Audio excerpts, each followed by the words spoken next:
বিকেল 5টায় ইংরেজিতে। বাংলাদেশ বেতার, রাজশাহী। এখন শুনবেন স্থানীয় বাংলা সংবাদ। আসসালামু আলাইকুম, ঈদ মোবারক। বাংলাদেশ বেতার, রাজশাহী। স্থানীয় সংবাদ পড়ছি জেসমিন আজাদ।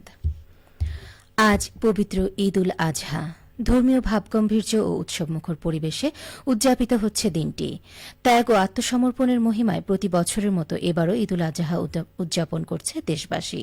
পবিত্র ঈদ উল আজহা উপলক্ষে রাষ্ট্রপতি মোহাম্মদ শাহাবুদ্দিন ও প্রধানমন্ত্রী তারেক রহমান পৃথক বাণীতে দেশবাসীকে শুভেচ্ছা জানিয়েছেন। ঈদ উল আজহা উপলক্ষে সরকারি, আধা সরকারি ও স্বায়ত্তশাসিত প্রতিষ্ঠানের ভবনগুলোতে আলোকসজ্জা করা হয়েছে। বাংলাদেশ টেলিভিশন, বাংলাদেশ বেতার সহ বিভিন্ন বেসরকারি টেলিভিশন চ্যানেল ঈদ উপলক্ষে বিশেষ অনুষ্ঠানমালা সম্প্রচার করছে। এদিকে ধর্মীয় ভাবগম্ভীর্যের মধ্য দিয়ে রাজশাহীতে ঈদ উল আজহা উদযাপিত হচ্ছে। সকালে ঈদগাহ ও মসজিদগুলোতে পূর্ব নির্ধারিত সময়ে ঈদের নামাজ অনুষ্ঠিত হয়। নামাজ শেষে আল্লাহর উদ্দেশ্যে মুসল্লিরা পশু কুরবানি দেন। প্রধানমন্ত্রীর অনুশাসন অনুযায়ী নির্ধারিত সময়ের আগেই 6 থেকে 8 ঘণ্টার মধ্যে কুরবানির বর্জ্য অপসারণ করা হবে বলে জানিয়েছে রাশিকের প্রশাসক মাহফুজুর রহমান রিটন। আজ ঈদের জামাত শেষে বহিঃশক্তির হাত থেকে দেশকে রক্ষার জন্য সকলের কাছে দোয়া চেয়েছেন ভূমিমন্ত্রী মিজানুর রহমান মিনু। এ নিয়ে শুনুন মহানগর সংবাদদাতা রাজু আহমেদের প্রতিবেদন। পবিত্র ঈদুল আজহায় রাজশাহীর সর্বস্তরের ধর্মপ্রাণ মুসলমানদের মাঝে উৎসবের আমেজ বিরাজ করছে। ঈদের নামাজ শেষে মহান আল্লাহকে খুশি করতে পছন্দের পশু কুরবানি দিতে পাড়ায় পাড়ায় মানুষের উপচে পড়া ভিড় চোখে পড়ার মতো। আমার অনেক মজা লাগছে। আমার বাবা দাদা সবাই কোরবানি দিত, আমিও বড় গেলে কোরবানি দিব।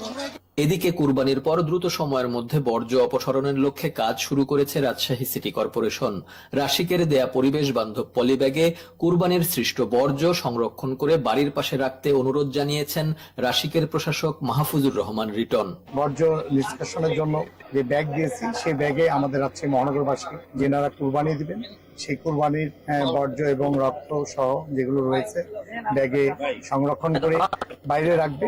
বাণীর আঙ্গিনায় আমাদের রাজশাহী সিটি কর্পোরেশনের পরিচ্ছন্ন কর্মীরা সেগুলো নিয়ে যাবে। পরিচ্ছন্ন নগরী হিসেবে দেশব্যাপী রাজশাহী মহানগরীর সুনাম রয়েছে। এই সুনাম ধরে রাখতে নগরবাসীকে নাগরিক দায়িত্ব পালনের অনুরোধ জানিয়েছেন রাশিকের প্রশাসক। রাজশাহী মহানগরবাসীকে সাথে নিয়ে আমরা 6 থেকে 8 ঘন্টা সময় চেয়েছি। আমার বিশ্বাস রাজশাহী সিটি কর্পোরেশনের সকল পরিচ্ছন্ন কর্মী এবং আমাদের কর্মকর্তা কর্মচারী যারা রয়েছে, আমার বিশ্বাস ইনশাআল্লাহ রাজশাহীবাসী সহ আমরা এটি প্রত্যেকটি সিটি কর্পোরেশনের আগেই রাজশাহী সিটি কর্পোরেশন আমার মনে সফল হবে। এদিকে ঈদের জামাত শেষে রাজশাহীবাসী সহ দেশবাসীকে শুভেচ্ছা জানিয়েছেন ভূমিমন্ত্রী মিজানুর রহমান মিনু। তিনি বলেন, শান্তিপূর্ণ সহাবস্থান জাতিকে সামনের দিকে এগিয়ে নিয়ে যাবে। আমাদের প্রত্যাশা থাকবে একটি গণতান্ত্রিক স্বাধীন বাংলাদেশ আল্লাহ যেন চিরস্থায়ী যেন টিকে রাখে, সমস্ত বহিঃশক্তির হাত থেকে বাংলাদেশকে যেন আল্লাহ হেফাজত করে।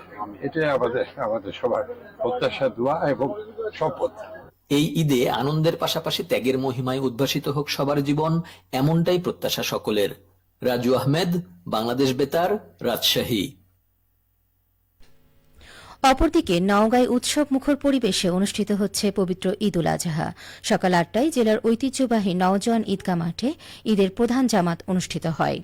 নামাজ শেষে দেশ, জাতি ও সমগ্র মুসলিম উম্মার শান্তি, সুখ ও সমৃদ্ধি কামনা করে বিশেষ মোনাজাত করা হয়। একই সঙ্গে বিশ্বে নির্যাতিত মুসলমানদের জন্য দোয়া করা হয়। এদিকে নাটোরে ঈদ উল আজহার প্রধান জামাত সকাল 6:45টায় কেন্দ্রীয় ঈদগাহ ময়দানে অনুষ্ঠিত হয়েছে।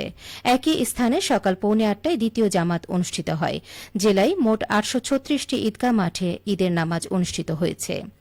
সিরাজগঞ্জ কেন্দ্রীয় খান সাহেবের ঈদগাহে ঈদ উল আজহার নামাজ অনুষ্ঠিত হয়েছে। আজ সকাল 7:30টায় প্রথম জামাত অনুষ্ঠিত হয়। দ্বিতীয় জামাত অনুষ্ঠিত হয় সকাল 8:30টায়। বগুড়ায় পবিত্র ঈদ উল আজহার প্রধান জামাত সকাল 8টায় অনুষ্ঠিত হয় শহরের সূত্রাপুর কেন্দ্রীয় ঈদগাহ মাঠে। এবারে জেলায় 1770টির বেশি ঈদগাহ মাঠে ঈদের জামাত অনুষ্ঠিত হয়েছে। শহরের বিভিন্ন এলাকায়ও পৃথক সময়ে ঈদের জামাত অনুষ্ঠিত হয়। ঈদ উল আজহা উদযাপন উপলক্ষে নাটোরে পশু কুরবানি এবং মাংস বিতরণ কার্যক্রম চলছে। ঈদের নামাজ শেষে সকাল ধর্মপ্রাণ মুসল্লিবৃন্দ পশু কুরবানি করেন। মাংস তৈরির কার্যক্রম এখন প্রায় শেষের পথে। আগাম মাংস তৈরি করতে সক্ষম ব্যক্তিরা হতদরিদ্র ব্যক্তিদের মাঝে মাংস বিতরণ করছেন। যুগপৎভাবে চলছে কাঁচা চামড়া কেনাবেচার কার্যক্রম। জেলা প্রাণী সম্পদ বিভাগ জানিয়েছে, এবারে ঈদুল আজহায় নাটোর জেলায় 2,74,000 পশু কুরবানি হবে বলে আশা করা হচ্ছে। সবশেষে আবহাওয়া। আজ রাজশাহীতে সর্বোচ্চ তাপমাত্রা ছিল 34 ডিগ্রি এবং সর্বনিম্ন 23.5 ডিগ্রি সেলসিয়াস। বিকেল 3টায় বাতাসে আপেক্ষিক আর্দ্রতার পরিমাণ ছিল 58%। রাজশাহী ও পার্শ্ববর্তী এলাকায় আজ সূর্যাস্ত সন্ধ্যে 6টা 47 মিনিটে। সংবাদ শেষ হল। আমাদের পরবর্তী স্থানীয় ইংরেজি সংবাদ সন্ধ্যে 6টা 5 মিনিটে।